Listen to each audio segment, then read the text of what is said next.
I'll get started on the project by first breaking the full sheets of plywood down. And I like to make the first rips a little bit heavy by at least 1/4 inch, and that way I can come back and make a cleaner cut once all the parts are lighter and easier to handle through the saw. I'll use the circular saw to rough cut the boards to length, and then I'll use the crosscut sled on the table saw and a stop block to cut all the parts to their final length.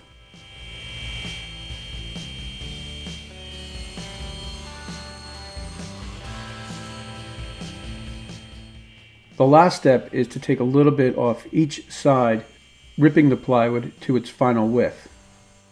This shot is a great example of why I love working with Garnica plywood.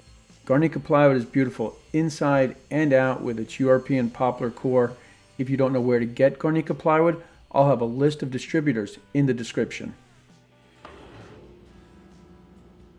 Now that I've got the parts of the cabinet cut to size, I'll align the top and bottom, making sure I'm flush at the edge, and I'll have the inside of the cabinet facing up. Then I'll measure and mark where I want the inside cabinet dividers to go.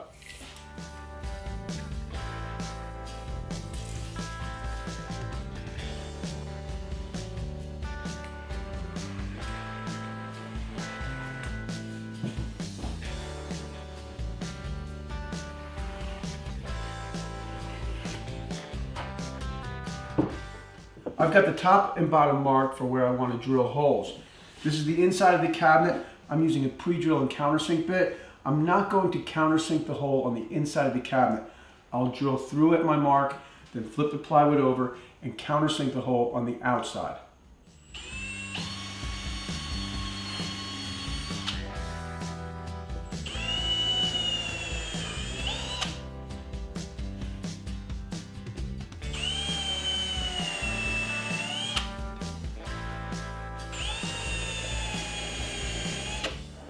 With all the holes pre-drilled and countersunk, I'm ready to assemble the cabinet. I'll attach the sides and the dividers to the bottom first, then flip it over and attach the top.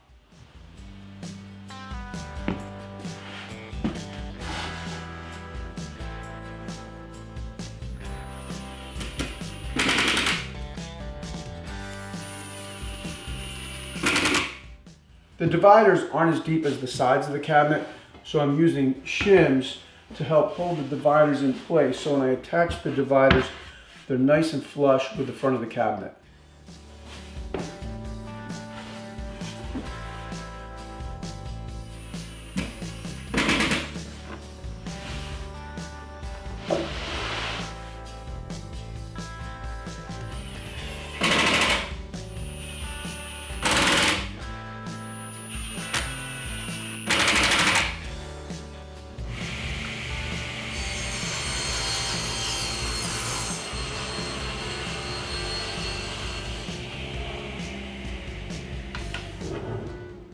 After assembling the cabinet, I made some cleats out of poplar using the table saw, and I'm using the cleats to attach the back.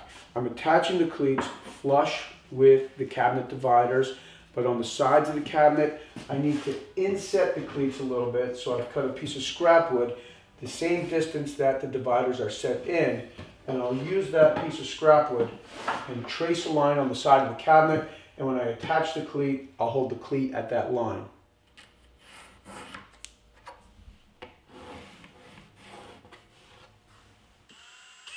I need to pre-drill and countersink holes to attach the cleats to the cabinet and to attach the back to the cabinet when the cabinet's finished.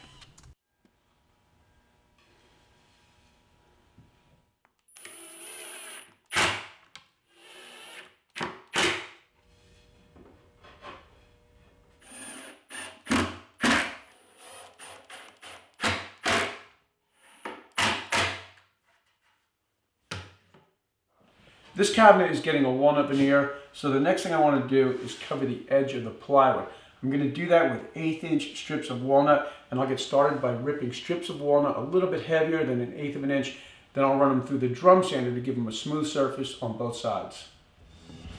For thin strips of molding, I like to make a line on the table saw insert and then align the material with that line, make the rip, and then move the fence over. I think this is a lot safer than trying to push something very thin between the blade and the fence.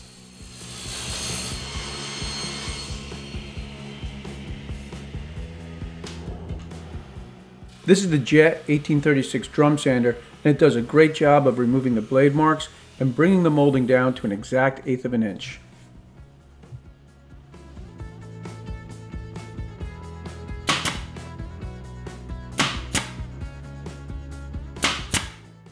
I just finished trimming the back of the cabinet with the walnut strips. I used pin nails and a 23 gauge pin nailer, some wood glue, and these bandy clamps. I'm going to let the glue set up for about 10 minutes, then I'll remove the clamps, flip the cabinet over, and trim the front.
Now I'll move on to filling all the holes, and I'm using Auto Body Bondo fill. This is a good choice when you're working with veneer. And then I'll drill the holes for the adjustable shelf pins.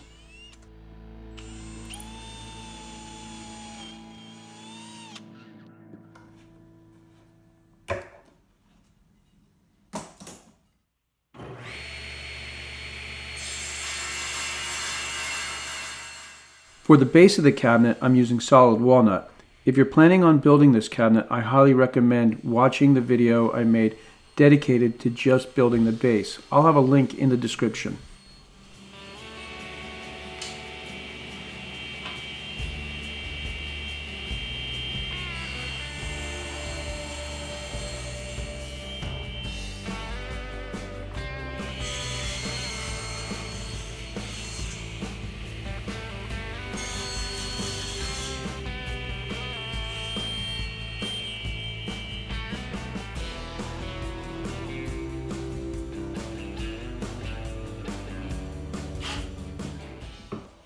I've clamped this aluminum straight edge down in the center, and I've got the same reveal on each end, and I'm going to trace it, and then I'll cut it with the bandsaw.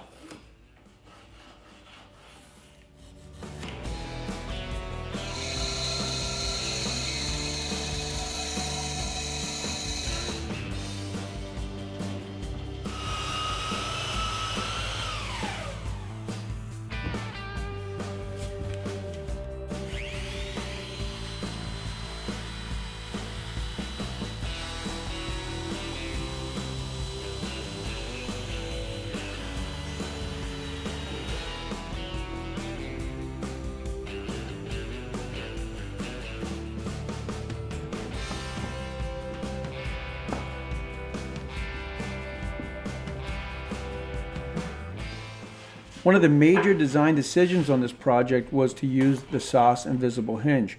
It's a beautiful hinge, it's a great way to hang a door, and if you're a hardware guy like I am, you're just going to love this hinge.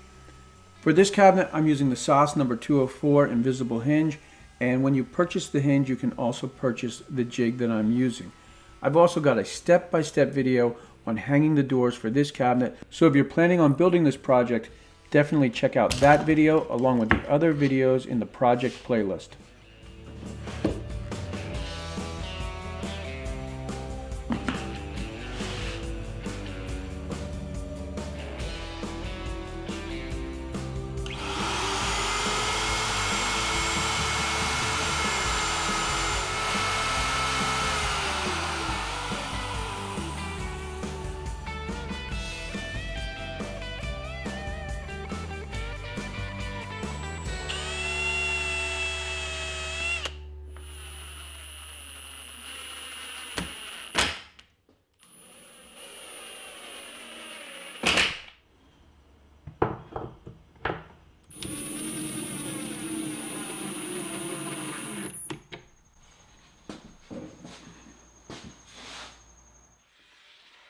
I'm using quarter cut walnut veneer. You can see it has a really distinctive grain, and it's really important to take your time here and figure out how you want the grain to flow around the cabinet.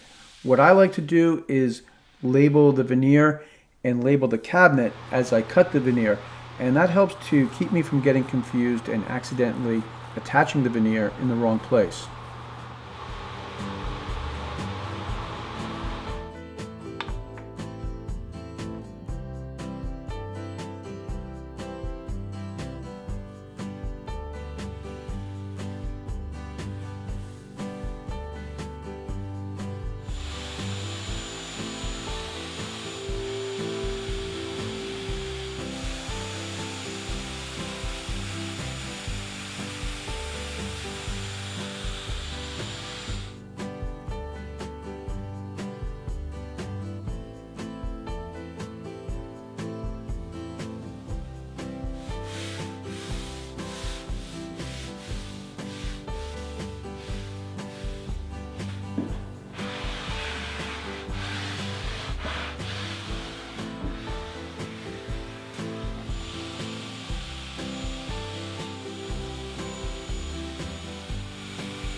After a little sanding, or a lot of sanding, it's finally time for finish, and wow, look at how that grain pops. I'm using Waterlocks, and Waterlocks is a product I've been using for more than 20 years. It's what I use on all my fine furniture builds. It's a beautiful finish, and it's a really easy finish to apply.